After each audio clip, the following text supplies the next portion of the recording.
Selamat datang di channel kami, jangan lupa like dan subscribe channel di bawah ini.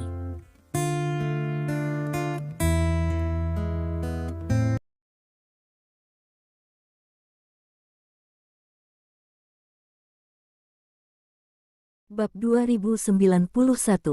Dalam pandangan Chen Hongyu, pengungkapan Zuo Wei kali ini pasti merupakan konspirasi yang dirancang dengan baik.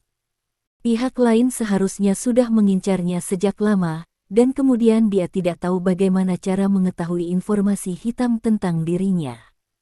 Akhirnya, hari ini itu terungkap pada jam 12 siang. Jelas, tujuan lawan adalah menghancurkannya. Chen Hongyu tidak berpikir bahwa Zuo Xiaowei bertanggung jawab atas semua ini, karena Zuo Xiaowei tidak memiliki nyali atau kemampuan. Hanya dengan bantuan sosok yang lebih kuat, Zuo Xiaowei dapat menggali bahan-bahan hitam ini. Oleh karena itu, Chen Hongyu tujuan sekarang adalah untuk mencari tahu siapa yang ada di belakang layar, dan kemudian menghukum pihak lain dengan keras. Waktu berlalu sedikit demi sedikit, dan setengah jam berlalu dalam sekejap mata. Ketika Chen Hongyu membuka Weibo di komputernya lagi, dia mengklik daftar pencarian terpopuler di Weibo. Ketika dia melihat daftar namanya sendiri di daftar pencarian panas, kemarahannya benar-benar tersulut. Dia mengangkat telepon dan memanggil kader yang bertanggung jawab secara langsung. Saya akan memberi Anda waktu sebentar untuk datang ke kantor saya segera, jika tidak, Anda akan menanggung risiko sendiri. Chen Hongyu berkata dengan gigi terkatup. Ah, ketua, maaf, ada yang harus saya lakukan sementara. Suara kader datang dari ujung telepon. Mendengar ini, Chen Hongyu tertegun sejenak, dan berkata dengan tidak percaya, apakah kamu bercanda? Tanda tanya. Kader di ujung telepon malah menutup telepon Chen Hongyu begitu saja. Chen Hongyu melihat ke halaman ponsel dan menemukan bahwa itu sudah ada di halaman untuk mengakhiri panggilan, jadi dia yakin pihak lain benar-benar menutup teleponnya. Seorang kader benar-benar menutup telepon pada Chen Hongyu. Chen Hongyu merasa orang ini pasti gila, jadi dia mengklik buku alamat, mencari nomor telepon kader lain dan menelepon. Xiaoli, aku tidak peduli metode apa yang kamu gunakan, pergi dan tangkap Li Jun dari Departemen Propaganda. Chen Hongyu berkata dengan semangat. Li Jun dari Departemen Propaganda adalah orang yang menutup teleponnya sebelumnya.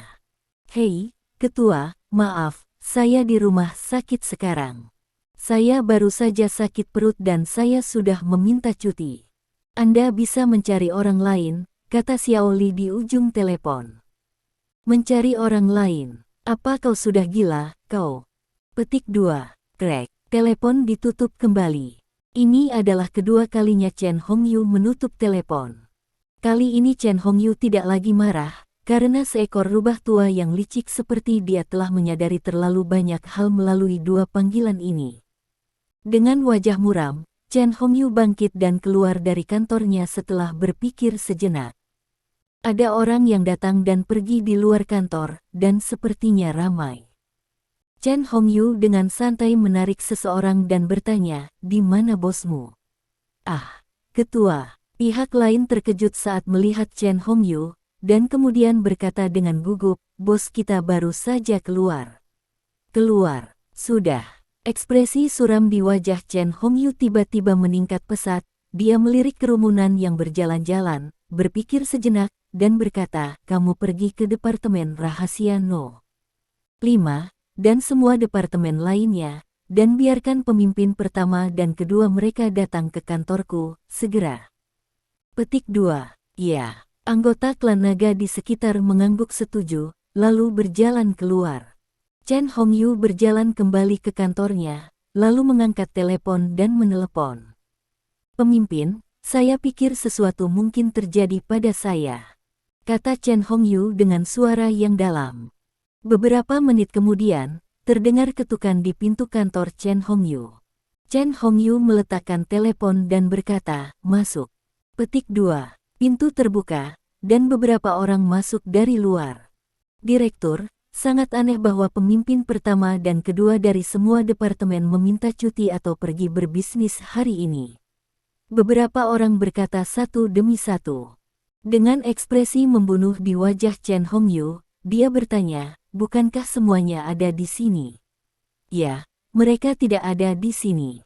Seseorang menjawab, oke, sangat bagus, sangat bagus, sekarang aku tahu siapa yang ada di belakang layar. Chen Hongyu mengertakkan gigi dan berkata. Beberapa anggota klan naga saling memandang dengan cemas, bertanya-tanya apa maksud Chen Hongyu dengan ini. Aku bilang kenapa kamu kembali setelah sekian lama tidak menonjolkan diri. Ternyata kamu sudah tahu tentang aku. Apakah kamu akan memainkan The Return of the King? Aku tidak akan memberimu kesempatan, aku pasti menang aku tidak memberimu kesempatan. Chen Hongyu bergumam pada dirinya sendiri. Saat ini, seorang anggota staf buru-buru mendekati kantor Chen Hongyu. Direktur Chen, Direktur Qin sudah kembali, kata anggota staf dengan bersemangat. Direktur Qin yang mana? Tanya Chen Hongyu. Ini Direktur Qin Shou, kata anggota staf. Qin Shou, mata Chen Hongyu menyala. Dia sangat terkesan dengan Qin Shou ini.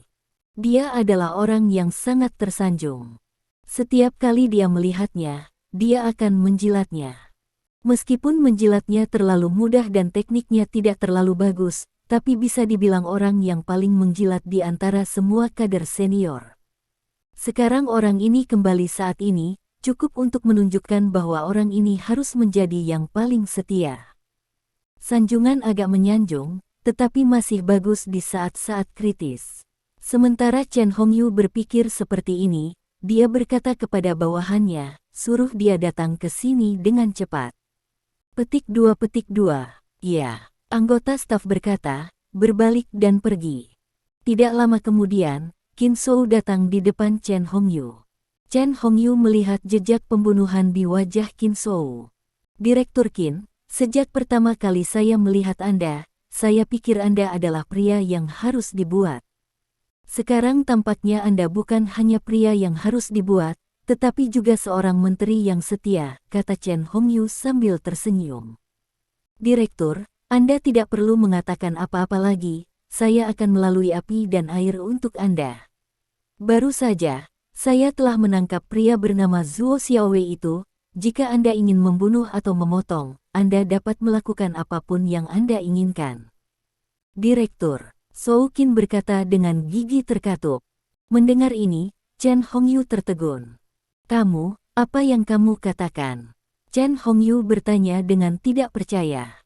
Aku bilang aku telah menangkap Zuo Xiaowei. Kamu bisa membunuh atau memotongnya sesukamu, kata Qin Shou. Apakah kamu tidak gila? Mengapa kamu menangkap orang itu? Kapan kamu tidak bisa menangkapnya? Kamu harus menangkapnya sekarang. Berapa banyak pasang mata yang menatapnya sekarang? Jika kamu menangkapnya, bukankah begitu hati nurani yang benar-benar bersalah? Cepatlah, kembalikan dia, kata Chen Hongyu bersemangat.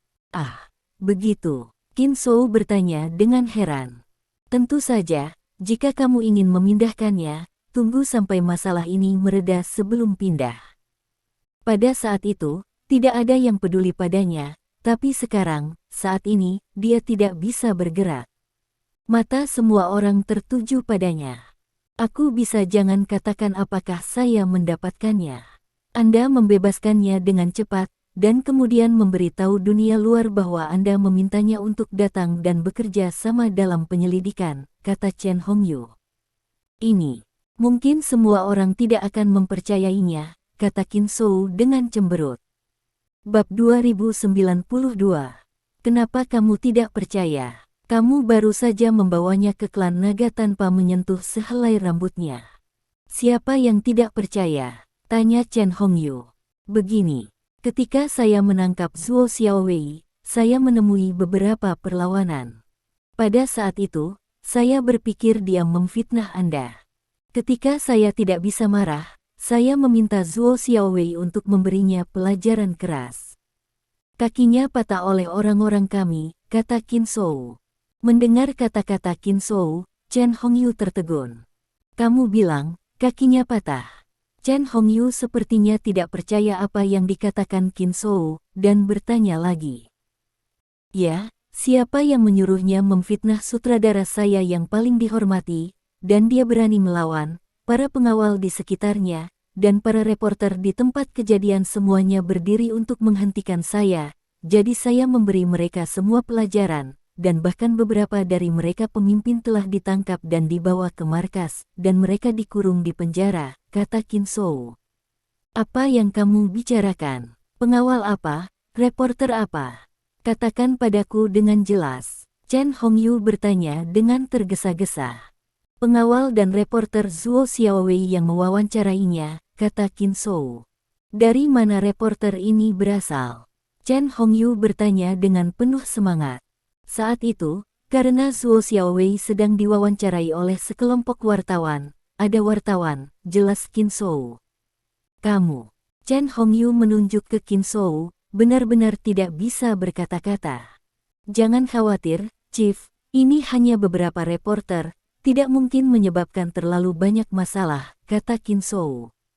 Saat Qin Shou selesai berbicara, seorang anggota staf klan naga bergegas ke kantor Chen Hongyu.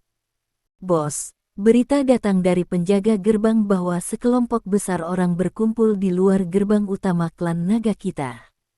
Mereka mengatakan ingin kita melepaskan orang, dan mereka berkata. Dan, staf berbicara di belakang, suara mereka menjadi sangat kecil, dan sepertinya saya tidak berani melanjutkan. Apalagi, Chen Hongyu bertanya.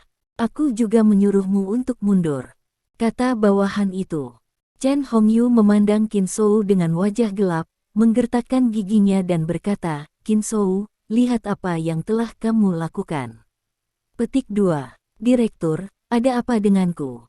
Qin Shou bertanya dengan tatapan kosong. Aku benar-benar mengira kamu hanya penyanjung, tapi aku tidak menyangka. Kamu juga akan menjadi bidak yang ditanam oleh Stephen. Chen Hongyu mengacungkan jempol pada Qin Shou. Direktur, saya tidak tahu apa yang Anda bicarakan. Qin Shou terus berbicara dengan hampa. Siapapun yang memiliki sedikit otak harus tahu bahwa Zhuo Xiaowei tidak dapat disentuh sekarang. Anda tidak hanya menyentuhnya, tetapi juga melukainya. Sekarang masalahnya telah menjadi kekacauan besar. Ada ratusan ribu orang di pintu menginginkan saya untuk mundur. Jangan bilang kamu tidak mengharapkan ini terjadi, kan? Kata Chen Hongyu. Aku benar-benar tidak menyangka, aku hanya ingin melampiaskan amarahku padamu, ketua. Kata Qin Shou. Itu bagus untuk melampiaskan amarahmu. Chen Hongyu berkata sambil mencibir, karena kamu berencana untuk melampiaskan amarahmu padaku, maka bersiaplah secara mental, datang dan tangkap Qin Shou. Kata-kata Chen Hongyu membuat semua orang di ruangan itu. Titik. Staf sedikit bingung, karena mereka hanya staf biasa, dan Qin Shou sendiri adalah direkturnya, akan terlalu menakutkan untuk meminta mereka menangkap direktur. Apa yang kamu lakukan berdiri di sana dengan bodoh? Mulai sekarang, kamu adalah direktur Departemen Propaganda, kamu adalah direktur Departemen Informasi Publik, dan kamu adalah direktur Departemen Intelijen dan Informasi. Sekarang kalian semua adalah direktur. Ambil, kata Chen Hongyu dengan santai menunjuk ke beberapa orang. Orang-orang ini saling memandang, dan mereka semua melihat keterkejutan di wajah masing-masing. Tidak ada yang menyangka promosi akan datang begitu cepat. Saat ini, orang lain mendekati kantor Chen Hongyu. Direktur Chen, saya di sini untuk meminta klan naga Anda menemukan sesuatu. Bab 2093. Orang yang masuk dari pintu adalah Zheng Shaoqiu, bos Kementerian Pengawasan.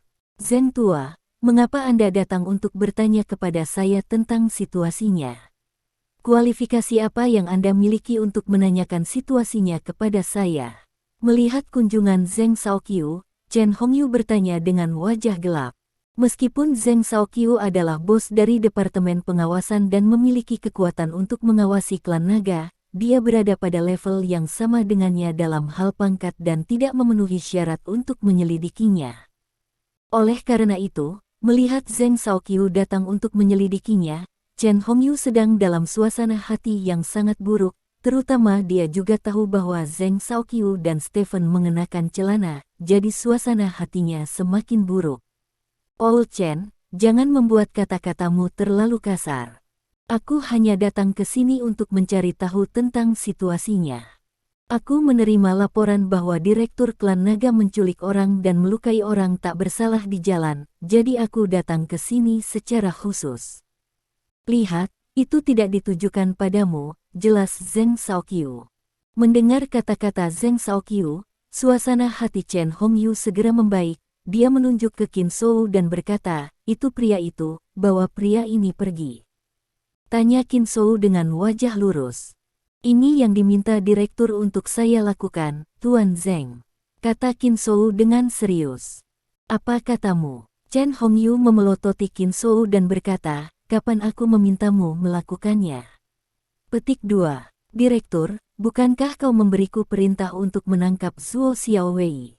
Artinya, meskipun saya menolak dalam hati, saya hanyalah orang kecil yang baru saja dipindahkan dari tanah pengasingan lebih dari sebulan yang lalu. Jadi saya tidak berani mendengarkan perintah direktur, kata Qin Shou. Kamu kentut, jika aku memberimu perintah seperti itu, aku akan mati. Qin Shou, kamu bajingan, aku benar-benar tidak berharap kamu begitu berbahaya selain sanjungan, semua ini adalah Stephen. Biarkan kamu melakukannya, katakan Stephen, biarkan dia berduel denganku, dan gunakan konspirasi semacam ini untuk menghitung pahlawan macam apa. Chen Hongyu berkata dengan penuh semangat. Mendengar kata-kata Chen Hongyu, Qin Shou memasang tampang polos dan berkata, Direktur, saya tidak tahu apa yang Anda bicarakan. Petik 2. Zheng tua, tangkap pria ini untukku dan siksa dia. Pastikan dia mengakui kejahatannya. Dalang di belakang layar, Chen Hongyu menunjuk ke arah Qin Shou dan berkata, Direktur Chen, secara logis, kita berada pada level yang sama, dan saya tidak berhak melakukan apapun kepada Anda, tetapi karena Anda terlibat dalam penculikan dan pemukulan Qin Shou, maka saya harus membiarkan Anda pergi bersama saya. Kata Zheng Shaoqiu ucapnya dengan wajah datar. Zheng Shaoqiu, kamu pikir kamu siapa?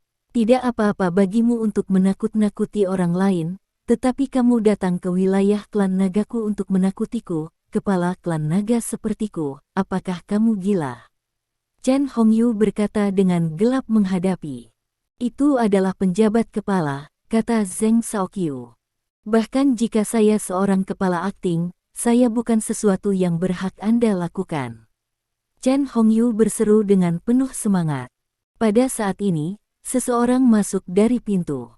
Melihat orang ini, Chen Hongyu menunjukkan kegembiraan di wajahnya. Sekretaris Zhou, Anda di sini. Chen Hongyu berkata dengan penuh semangat. Sekretaris Zhou ini adalah sekretaris atasan langsungnya dan juga temannya. Sekretaris Zhou tidak menyapa Chen Hongyu.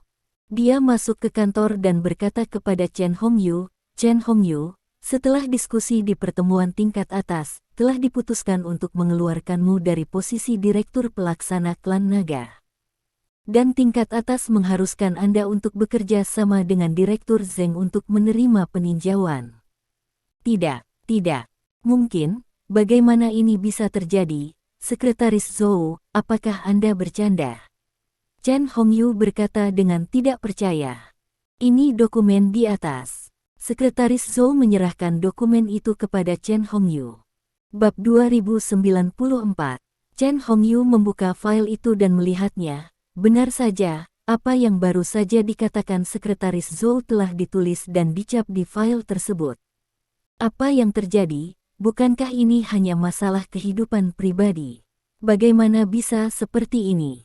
Chen Hongyu menggelengkan kepalanya, seolah dia tidak percaya bahwa dia ditinggalkan begitu saja seperti ini. Tidak, jelas bukan masalah ini. Ada kilasan inspirasi di benak Chen Hongyu, dan dia memikirkan satu hal. Jika benar-benar Stephen yang mengendalikan semua ini, maka dia pasti tidak akan menyerah menggunakan pegangan yang dia pegang sebelumnya.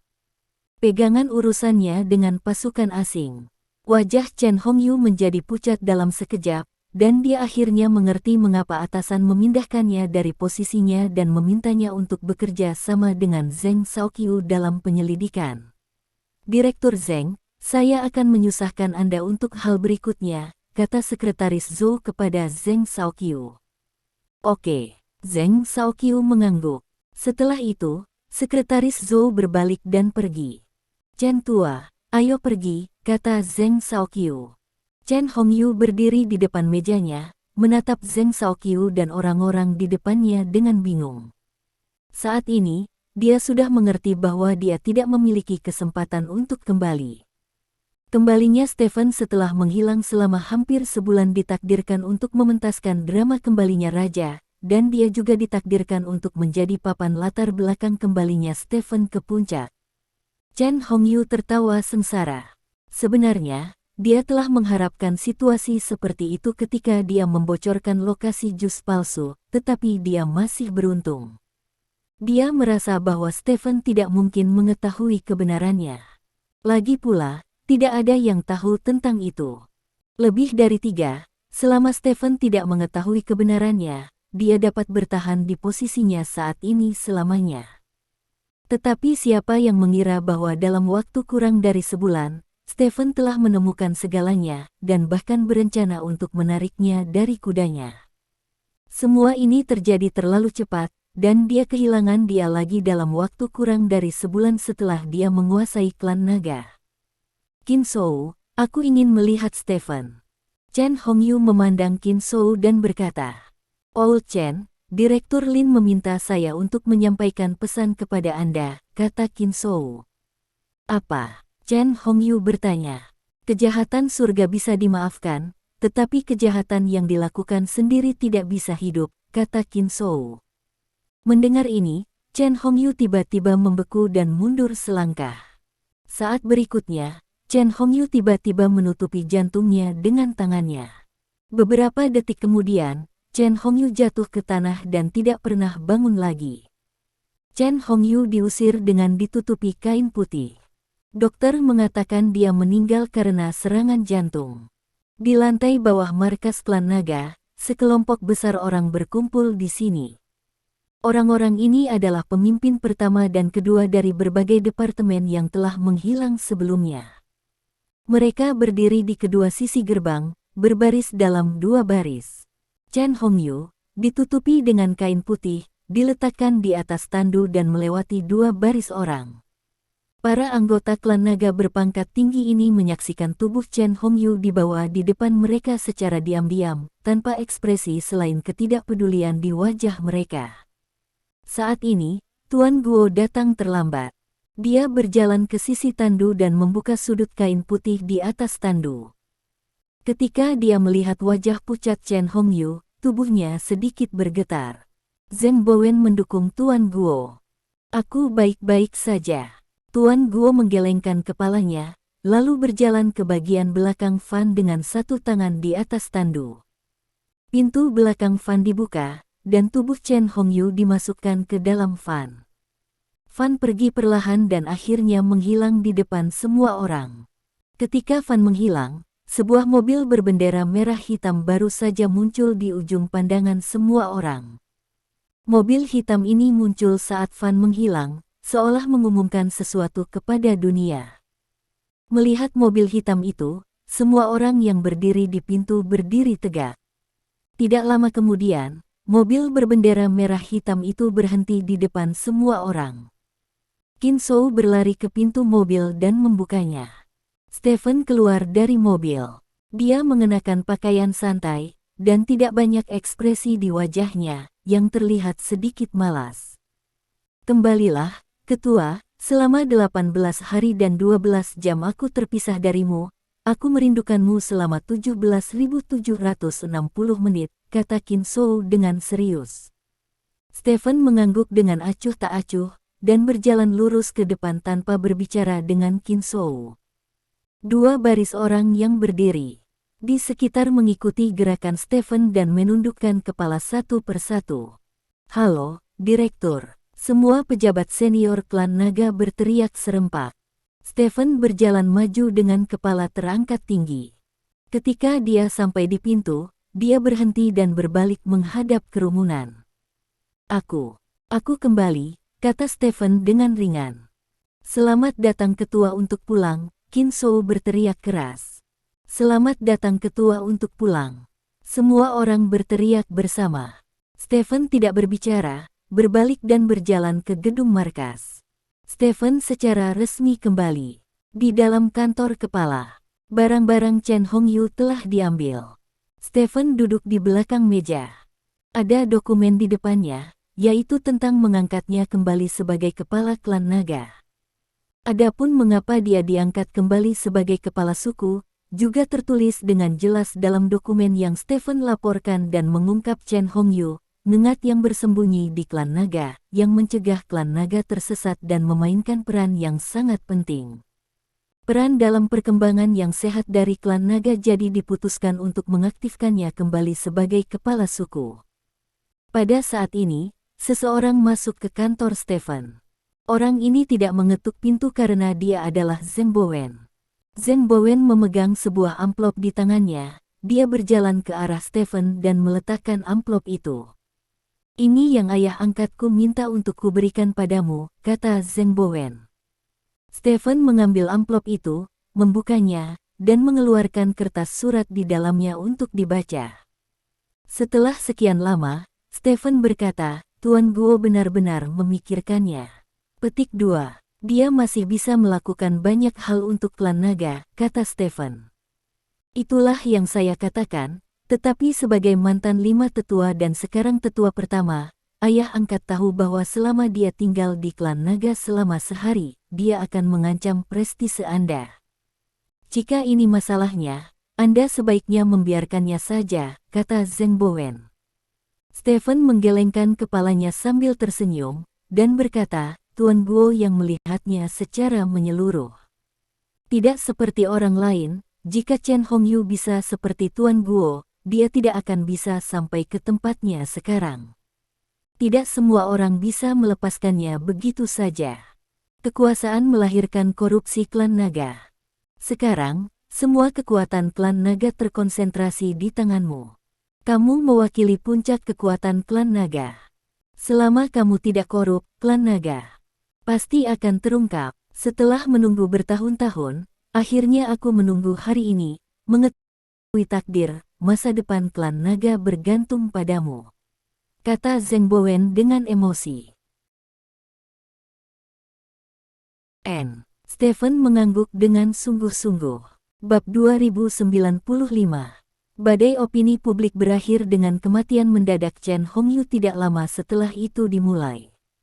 Opini publik sepertinya menghilang dalam sekejap, dan tidak ada yang peduli tentang apakah Chen Hongyu memiliki anak dengan seseorang di luar, dan tidak ada yang peduli mengapa orang seperti Chen Hongyu memiliki anak dengan seseorang di luar. Segala sesuatu yang lain menjadi tidak penting, dan netizen dengan cepat mengalihkan perhatian mereka ke hal lain. Misalnya, kembalinya Stephen. Tidak ada yang mengira Stephen akan muncul kembali di hadapan orang-orang dengan postur yang mendominasi. Dia pertama kali memimpin tim Zhan Wushengsheng meraih kemenangan di pertandingan pertama Liga CFA, dan kemudian segera menjabat setelah kematian mendadak Chen Hongyu, dan memimpin direktur klan naga lagi.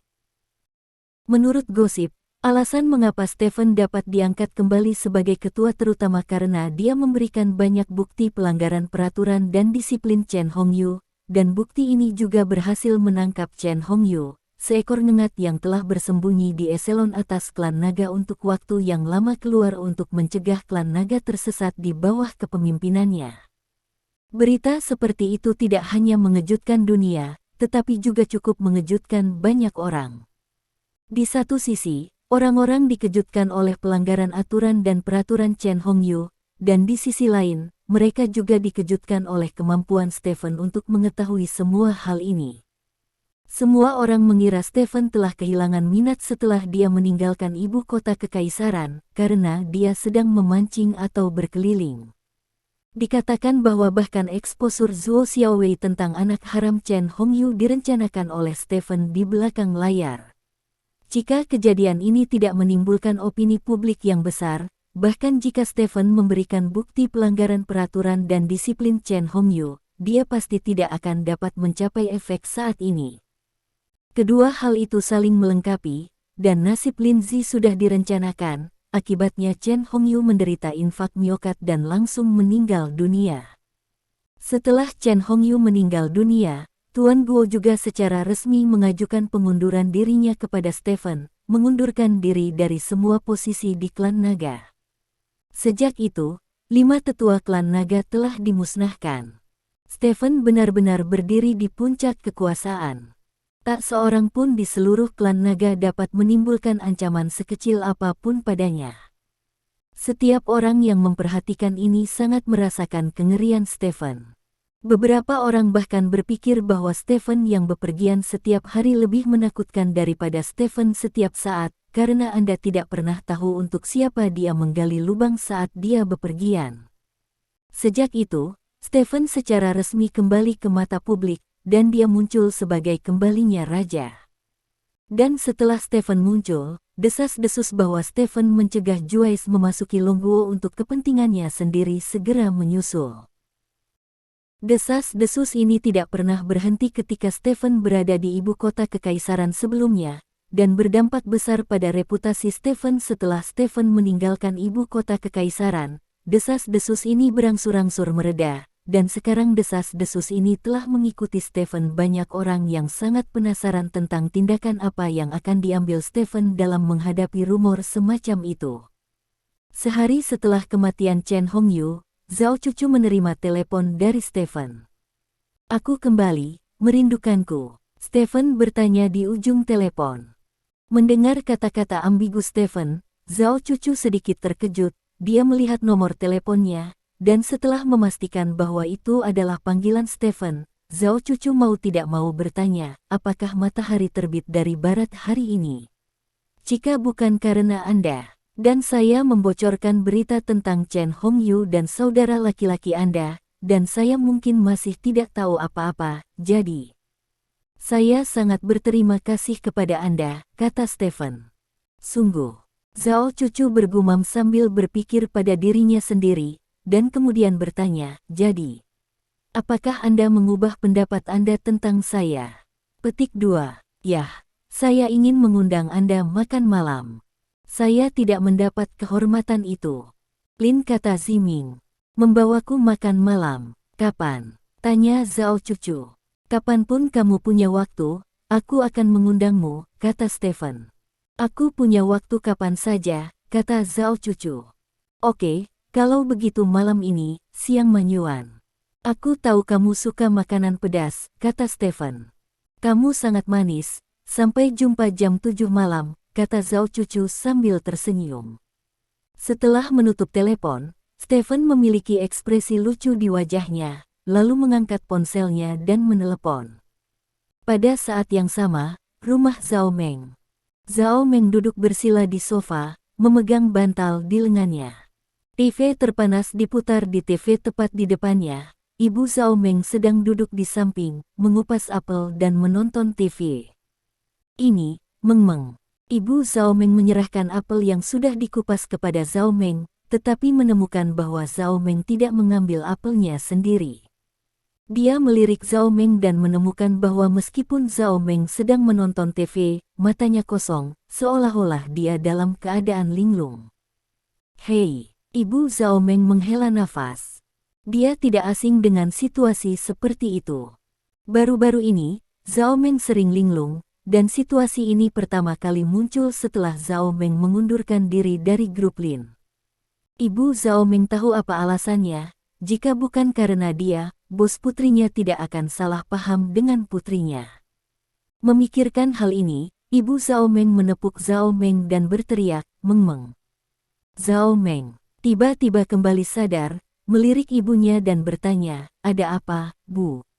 "Kembali ke ibu kota kekaisaran. Jika itu benar-benar tidak mungkin, Ibu akan berusaha sebaik mungkin untuk tidak melepaskan wajah lama ini, pergi ke perusahaannya dan berlutut untuknya dan memohon padanya untuk membiarkanmu kembali," kata Ibu Zhao Meng.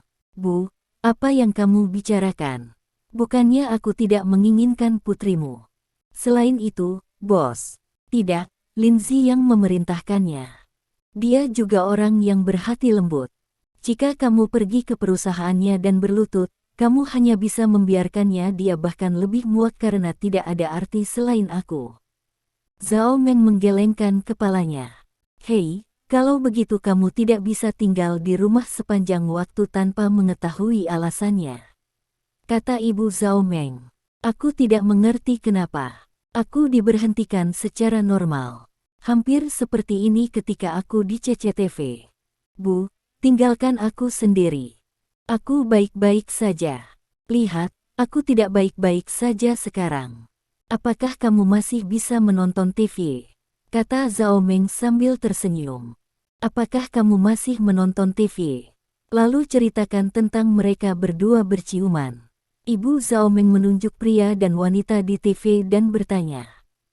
Ini.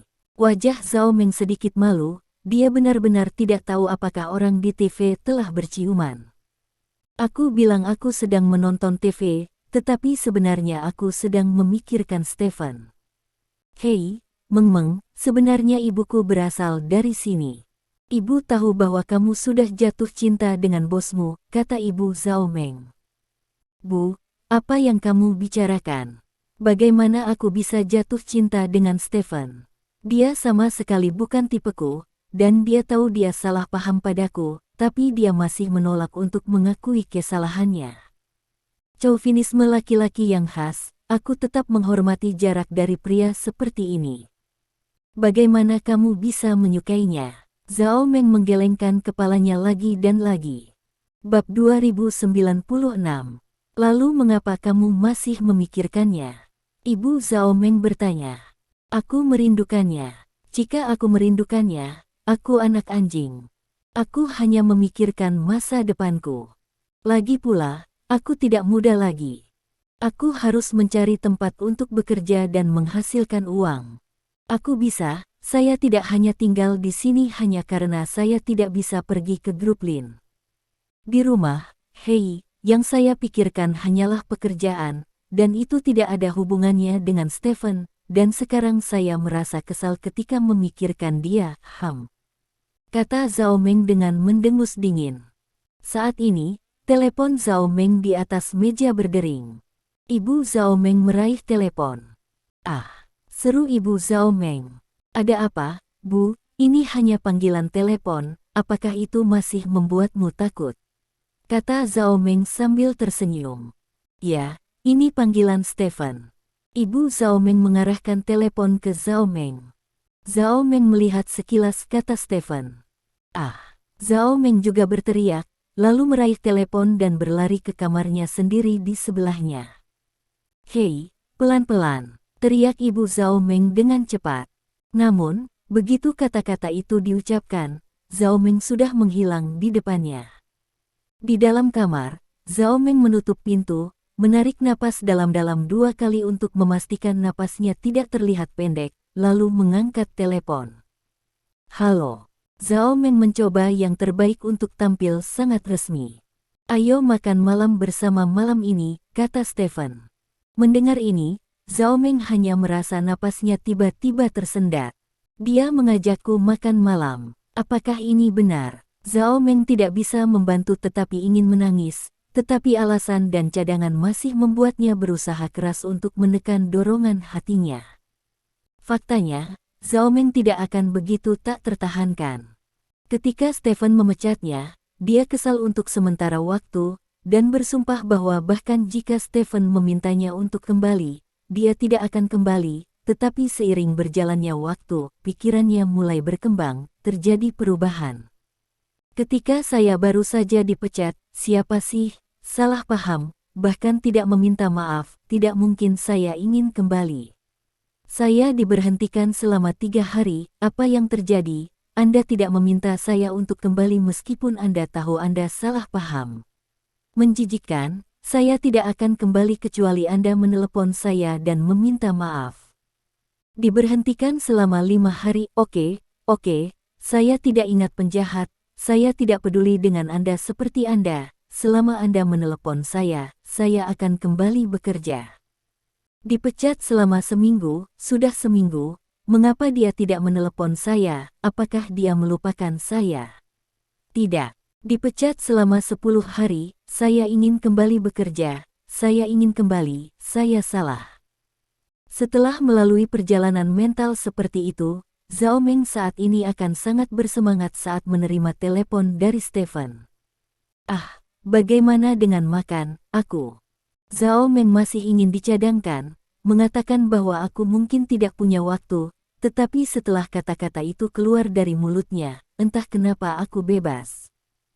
Nah, pada jam 7.30 malam, restoran siang Manyuan, saya tahu Anda suka makanan pedas, jadi saya secara khusus menemukan restoran seperti itu, dan saya juga menyiapkan hadiah untuk Anda di malam hari. Sampai jumpa di sana atau menjadi persegi. Stephen selesai. Tutup telepon langsung. Bab 2097.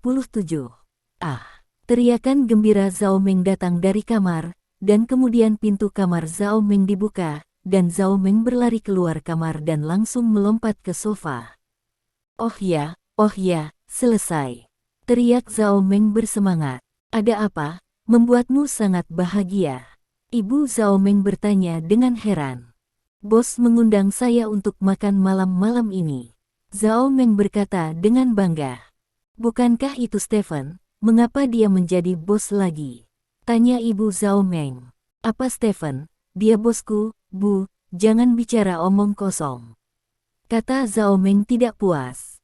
Bukankah kamu baru saja mengatakan bahwa kamu kesal memikirkan Stephen, seekor anak anjing? Mengapa kamu begitu bersemangat sekarang? Tanya ibu Zhao Meng. Apakah aku baru saja mengatakan itu? Bukan. Kamu salah, Bu. Mengapa aku mengganggumu, bosku? Kamu pasti salah. Zhao Meng menggelengkan kepalanya lagi dan lagi. Dikatakan bahwa wanita berubah-ubah, dan kamu menjadi sedikit terlalu kuat. Meng, apakah bosmu akan mengundangmu kembali bekerja setelah mengundangmu makan malam? Tanya ibu Zhao Meng. Itu pasti. Dia juga mengatakan bahwa dia menyiapkan hadiah untukku. Dia pasti ingin meminta maaf dengan tulus kepadaku dan mengundangku untuk kembali bekerja. Lagi pula, putrimu dan aku sangat baik, kata Zhao Meng dengan bangga. Oke, putriku yang terbaik, putriku yang luar biasa, kupikir kamu harus melihat dirimu sendiri di cermin sekarang, dan lihat apakah kamu masih memiliki wajah untuk keluar sekarang, kata ibu Zhao Meng sambil tersenyum. Zhao Meng terkejut sesaat, lalu bergegas ke kamar mandi di sebelahnya. Ketika dia melihat dirinya yang berantakan di cermin, ekspresinya berubah. Ledakan. Pintu kamar mandi tertutup, lalu terdengar suara air. Waktu berlalu. Dalam sekejap mata, sekitar pukul 7. Stephen datang ke restoran siang Manyuan seperti yang dijanjikan. Restoran pribadi yang berspesialisasi dalam masakan Hunan ini hampir penuh saat ini. Stephen memesan tempat duduk di samping mengenakan kacamata hitam. Dia berjalan melewati aula ke tempat duduk dekat jendela di sudut. Begitu mereka duduk, banyak orang sudah mengarahkan pandangan mereka ke tempat ini, dan banyak orang bahkan berbisik di tempat kejadian. Stephen tidak peduli dengan komentar orang-orang di sekitarnya. Dia mengangkat tangannya dan memanggil pelayan tamu untuk memesan beberapa hidangan. Segera setelah hidangan dipesan, Zhao Cucu, mengenakan congsam yang cantik, muncul di restoran. Terlihat bahwa Zhao Cucu telah mempersiapkan perjalanan ini dengan hati-hati. Ada 2 bola yang diikat di rambutnya, satu di kiri dan satu di kanan. Terlihat mirip dengan Chun-Li di Street Fighter. Dengan gaya rambut ini, Zhao Cucu lebih cantik dari orang biasa. Wajah yang lebih kecil membuat Zhao Cucu terlihat lebih cantik. Sosok Zhao Cucu tidak mempesona, tetapi mengenakan congsam juga memberi orang perasaan montok. Dia tidak mengenakan sepatu hak tinggi, tetapi sepasang sepatu kain bersulam, yang membuat Zhao Cucu terlihat lucu dan lucu. Sangat sedikit orang yang mengenal Zhao Cucu, tetapi masih banyak orang yang memperhatikannya. Lagi pula pakaian dan wajah Zhao Cucu sudah sangat menarik perhatian. Zhao Cucu berjalan melewati kerumunan dan duduk berhadapan dengan Stephen. Melihat pemandangan ini, banyak orang merasa itu benar. Bagaimanapun, Stephen terkenal. Jika seorang gadis cantik muncul di restoran, kemungkinan besar dia datang untuk makan malam dengan Stephen. Saya sudah memesan hidangannya. Ada daging babi goreng rumahan, kaki ayam dengan acar paprika, dan paprika kulit harimau.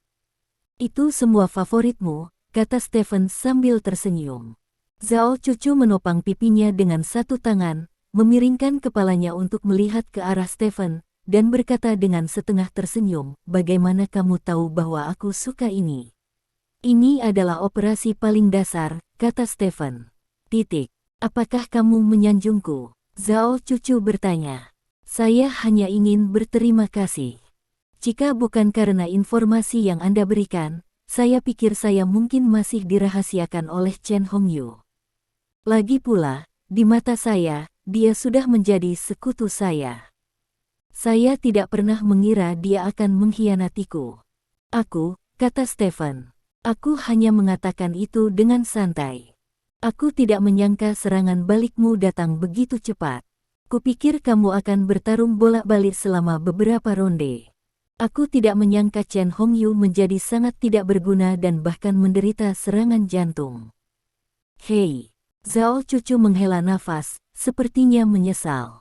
Tidak apa-apa, dia hanya karakter kecil, itu adalah hidangan pembuka, dan ada master sejati di belakangnya, jadi master sejati akan lebih tahan lama, kata Stephen sambil tersenyum. Siapa tuan sebenarnya? Zhao Cucu bertanya dengan rasa ingin tahu. Satu Qian Baili, satu Zhao Yin, dan satu kamu. Stephen mengangkat jarinya satu persatu dan berkata. Saat mendengar kata-kata terakhir Stephen, Zhao Cucu memasang senyum lucu di wajahnya. Kamu telah berterima kasih padaku, apakah kamu masih akan berurusan denganku? Zhao Cucu bertanya. Saya adalah orang yang memiliki perbedaan yang jelas antara keluhan dan keluhan. Jika Anda baik kepada saya akan membalas Anda, dan jika Anda membenci saya akan membalas dendam. Ini tidak kontradiktif, kata Stephen. Apakah kamu bersedia menyerang wanita yang begitu lembut dan lemah sepertiku? Zhao Cucu menatap Stephen dengan menyedihkan dan bertanya. Aku benar-benar enggan. Stephen menggaruk kepalanya sambil tersenyum. Sebenarnya, kita tidak perlu berdebat bahwa kamu adalah milikku. Kami masih memiliki cara lain untuk memilih, kata Zhao Cucu. Menjadi teman, Stephen bertanya. Tidak. Zhao Cucu menggelengkan kepalanya. Lalu apa? Stephen bertanya. Kita bisa menjadi suami dan istri, kata Zhao Cucu. Stephen berhenti sejenak sambil memegang cangkir teh, lalu meletakkan cangkir teh itu di atas meja. Kamu ingin menikah denganku? Stephen bertanya. Pikirkan. Zhao Cucu mengangguk dengan serius. Mengapa? Stephen bertanya dengan cemberut. Bagaimana saya harus mengatakannya? Ketika saya pertama kali melihat Anda, saya hanya ingin membawa Anda di bawah komando saya dan menjadikan Anda pisau keluarga Zhao kami. Dengan orang-orang seperti Anda, kendali kami atas masyarakat ini akan semakin kuat. Tetapi setelah beberapa kontes, saya tidak dapat menaklukkannya, dan saya kehilangan sedikit di tangan Anda. Saat itu, persepsi saya tentang Anda berubah. Saya pikir Anda adalah orang yang sangat baik dan orang yang berharga. Orang yang saya anggap serius, dan kemudian, Anda melakukan lebih banyak hal, dan semuanya menyegarkan pemahaman saya tentang Anda, tetapi saat itu saya bahkan tidak berpikir untuk menikah dengan Anda.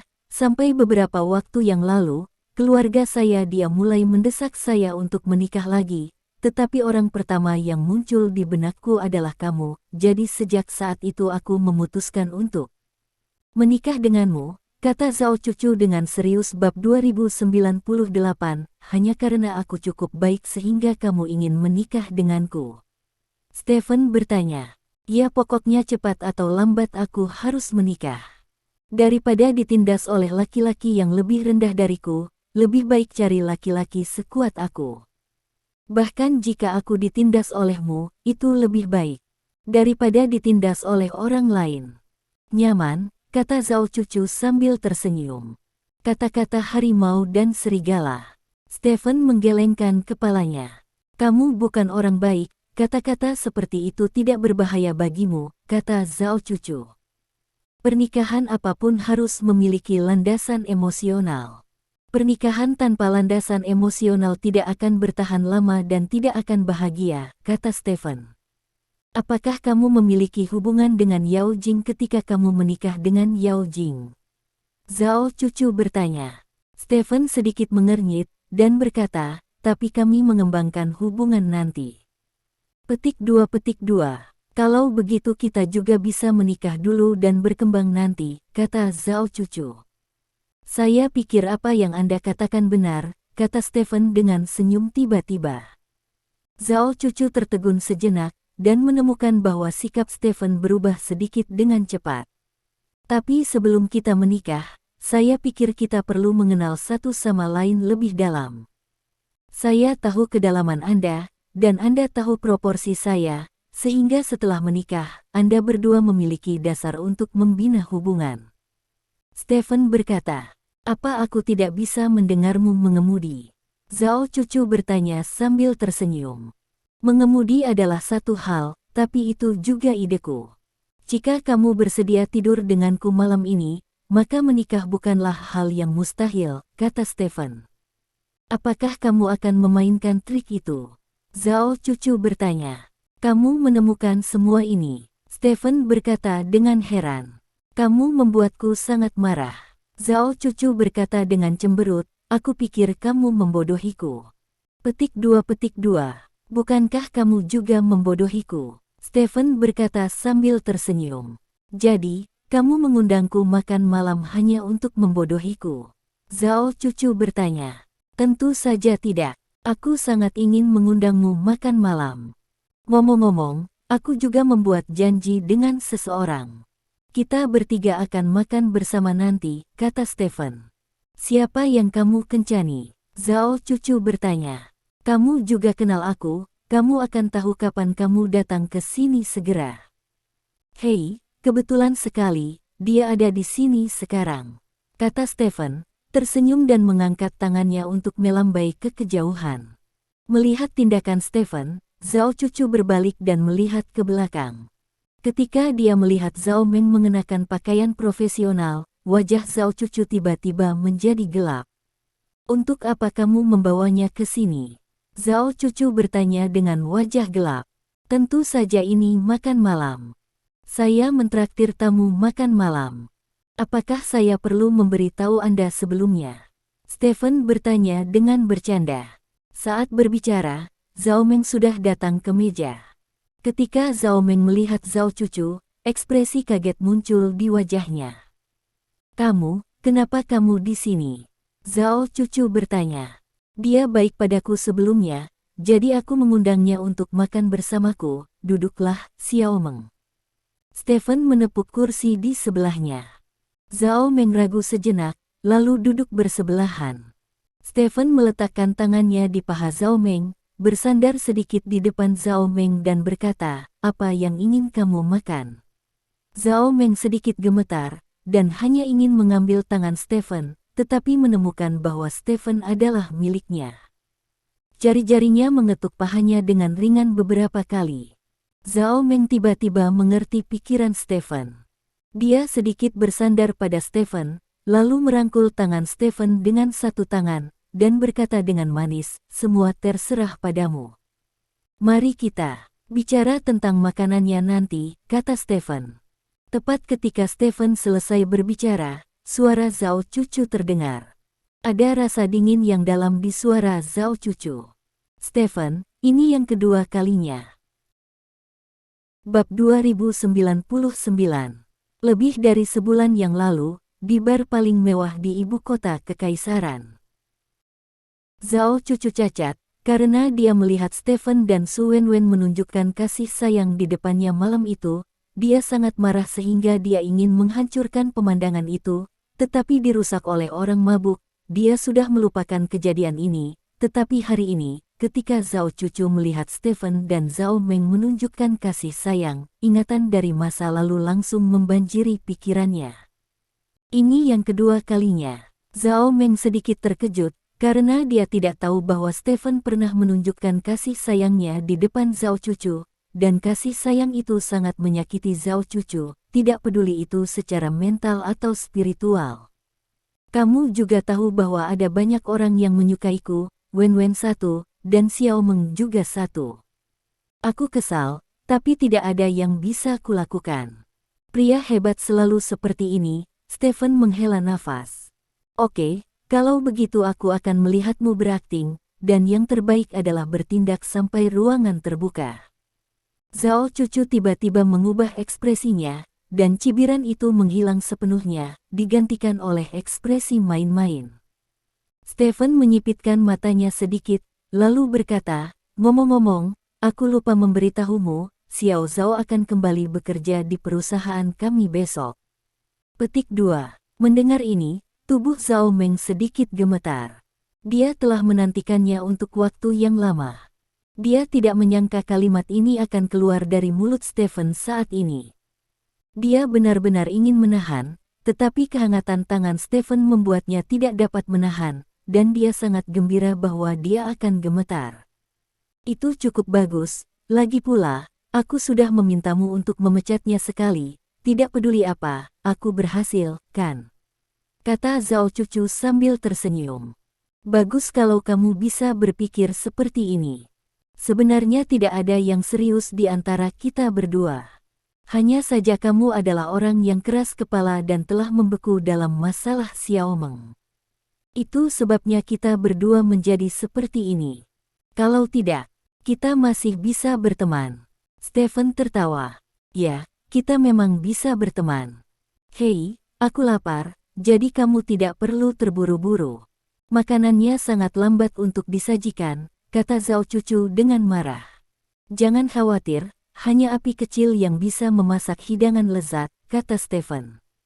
Makanannya belum disajikan, kenapa kita tidak minum dulu? Tanya Zhao Cucu. Minum, oke, pelayan, sajikan anggurnya. Stephen memanggil pelayan dan meminta pelayan untuk membawakan anggur. Niat awal Stephen adalah membiarkan pelayan menyajikan sampahnya, tetapi Zhao Cucu bersikeras meminta anggur putih, dan itu masih 53% anggur putih. Stephen tidak ingin berdebat dengan Zhao Cucu karena masalah sepele seperti itu, jadi dia meminta pelayan untuk menyajikan minuman keras 53 derajat. Setelah beberapa saat, minuman keras muncul. Pelayan membawa dispenser anggur, tetapi disuruh pergi oleh Zhao Cucu. Di mana kita orang utara membutuhkan dispenser anggur untuk minum, gunakan saja cangkir besar untuk minum, kata Zhao Cucu, mengambil anggur putih dan menambahkannya ke cangkir teh. Cangkir teh yang diberikan oleh restoran semuanya sekitar 3 atau 2 cangkir besar, dan sebotol anggur putih hanya menampung 3 cangkir. Stephen, keluhan antara Anda dan saya telah berlangsung begitu lama. Hari ini, Anda mengundang saya untuk makan malam, yang dapat dianggap sebagai akhir dari keluhan ini. Mari kita lakukan. Zhao Cucu mengambil gelas anggur dan berkata. Mendengar kata-kata Zhao Cucu, Stephen tidak tahu apa yang dipikirkan Zhao Cucu. Jika Zhao Cucu ingin minum, mereka bertiga akan minum 3 gelas anggur bersama, jadi tidak ada artinya minum. Lalu mengapa kamu melakukan ini? Apa artinya menyelesaikan keluhan? Jika keluhan dapat diselesaikan dengan anggur, lalu mengapa dia melawan Zhao Cucu begitu lama? Bersulang, Stephen bertanya. Saya tidak minum dengan baik, jadi saya tidak akan melakukannya. Jika saya menyesap, Anda menyesap, dan dia akan melakukannya. Zhao Cucu menunjuk ke Zhao Meng. Kenapa? Kata Zhao Meng tidak puas. Mengapa? Tidak peduli betapa bosmu membenciku, aku harus bersikap sopan kepadaku ketika dia melihatku. Apakah cukup membiarkan orang kecil sepertimu dihancurkan kapan saja? Zhao Cucu bertanya dengan ringan. Mendengar kata-kata Zhao Cucu, Zhao Meng tiba-tiba merasakan desakan paksaan. Ini adalah paksaan alami Zhao Cucu. Dia lahir di keluarga bangsawan. Setelah menjadi bangsawan, dia sering melihat orang-orang besar setiap hari. Dia secara alami memupuk paksaan milik atasan. Paksaan semacam ini bukanlah sesuatu yang disukai seorang gadis. Zhao Meng bisa melakukannya tahan. Ini bukan sikap untuk menyelesaikan keluhan, kata Stephen dengan ringan. Ini adalah sikap saya untuk mengakhiri keluhan. Stephen, saya dapat menyampaikan kata-kata saya di sini hari ini. Saya akan menyesap malam ini dan dia akan minum. Ketika saya menghabiskan segelas anggur ini, maka hubungan antara saya, dia, dan Anda keluhan dihapuskan, dan saya tidak akan mengganggu Anda lagi. Tentu saja, saya tahu bahwa Anda tidak takut saya akan merepotkan Anda, tetapi dia tidak bisa.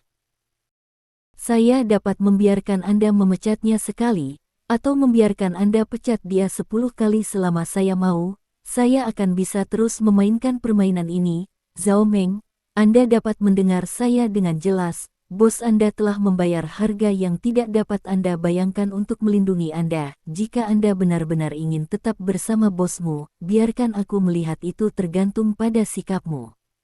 Zhao Cucu menatap Zhao Meng dan berkata, Bab 2100, jangan dengarkan kentutnya. Stephen mengambil gelas anggur di depan Zhao Meng, menatap Zhao Cucu dan berkata, ayo apapun yang kamu mau, aku akan mengikuti, aku akan mengambil apa yang kamu berikan padaku utuh berikan. Kembali untuk Anda, jika saya dapat mempekerjakannya sekali, saya dapat mempekerjakannya 10 kali, jika Anda ingin bermain, saya akan bermain dengan Anda, baik sampai Anda kehilangan kesabaran.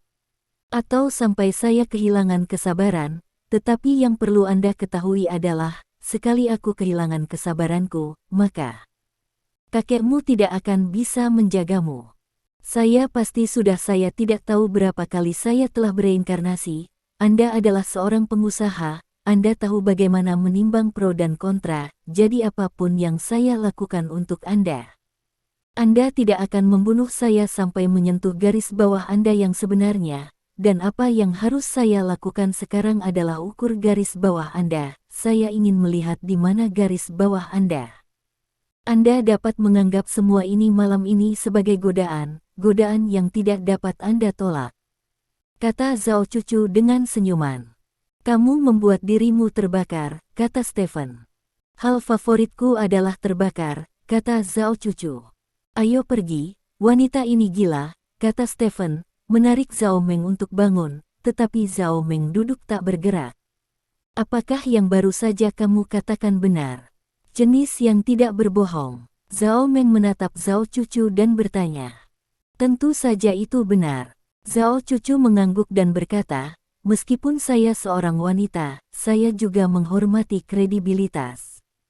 Selama Anda melakukan apa yang saya katakan, saya berjanji dengan nama belakang saya bahwa saya tidak akan pernah mempersulit Anda dan Anda.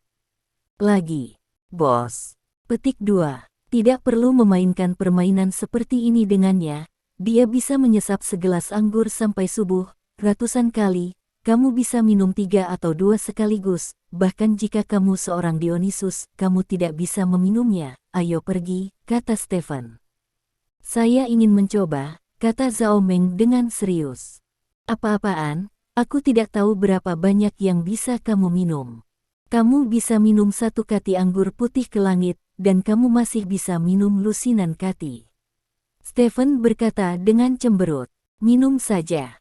Aku tidak makan apapun sekarang, jadi seharusnya aku bisa minum banyak. Zhao Meng masih berkata dengan serius. Sabi, bisakah anggur dan nasi sama? Stephen berkata dengan marah. Stephen, Zhao Meng akan bertarung untukmu, semangat seperti itu sangat berharga. Jangan hentikan aku, kata Zhao Cucu. Aku tidak akan membiarkan dia memainkan permainan yang membosankan denganmu, kata Stephen. Begitu kata-kata itu jatuh, Zhao Meng mengambil gelas anggur di atas meja dan meminumnya dalam sekali teguk. Apakah kamu gila? Stephen meraih tangan Zhao Meng, tangan Zhao Meng bergetar, dan sisa anggur di gelas segera tumpah. Bos, saya hanya orang kecil. Kalian berdua tidak perlu berdiri di sisi yang berlawanan untuk saya. Jika minum saja dapat menyelesaikan semua keluhan, maka saya akan meminum anggur ini, dan saya akan meminumnya dengan sukarela. Zhao Meng meraih tangan satunya di tangan Stephen, dia berkata dengan ekspresi yang sangat tulus. Minum terlalu banyak minuman keras akan membunuh orang, kata Stephen. Kilatan cahaya melintas di mata Zhao Meng, dan dia tiba-tiba meraih tangan Stephen. Tindakan ini memiliki arti yang hampir sama dengan Stephen meletakkan tangannya di pahanya dan mengetuk pahanya dengan jari-jarinya tadi. Stephen sepertinya mengerti apa yang dipikirkan Zhao Meng. Bos, saya ingin mencobanya. Tolong, saya belum meminta apapun dari Anda. Saya ingin bertanya tentang masalah ini, kata Zhao Meng. Stephen menatap Zhao Meng, dan mata Zhao Meng sangat tegas. Biarkan saja dia mencoba, kata Zhao Cucu. Tangan Stephen perlahan mengendur. Terima kasih bos, Zhao Meng berkata dengan gembira. Jangan buru-buru minum, Stephen berkata, mengangkat tangannya untuk memanggil pelayan, dan meminta pelayan untuk membawakan sebotol yogurt. Minum yogurt dulu, kata Stephen. Iya, Zhao Meng mengangguk dan meminum yogurt. Kamu masih menghargai tubuhmu, ya, aku tersentuh melihatnya, kata Zhao Cucu dengan satu tangan menopang wajahnya.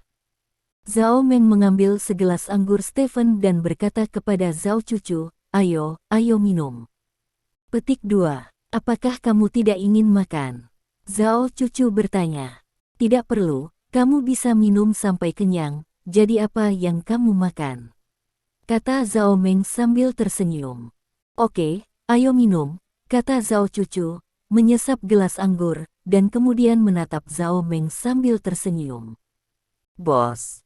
Zhao Meng memandang Stephen dan berkata dengan serius, saya memberitahu Anda dengan sangat serius, setelah masalah ini selesai, keluhan antara Anda dan Zhao Cucu akan dibatalkan, dan Anda tidak diizinkan membela saya, mengerti, kalau tidak aku akan minum itu hanya untuk apa-apa. Stephen mengerutkan kening, dan benar-benar ingin mengatakan bagaimana Anda bisa berbicara dengan bos dengan sikap seperti itu, tetapi ketika dia akhirnya mengatakannya, itu menjadi dua kata. Ya, petik 2, aku meminumnya. Kamu bisa melakukan apapun yang kamu mau. Zhao Meng meminum anggur putih di gelas sambil tersenyum. Anggur putih 53 derajat memiliki bau yang kuat segera setelah dia memasukkannya ke dalam mulutnya. Zhao Meng bisa minum, tetapi tidak banyak, jadi begitu dia meminumnya, dia tersedak dan batuk hebat. Terima kasih. Sampai jumpa di bab selanjutnya.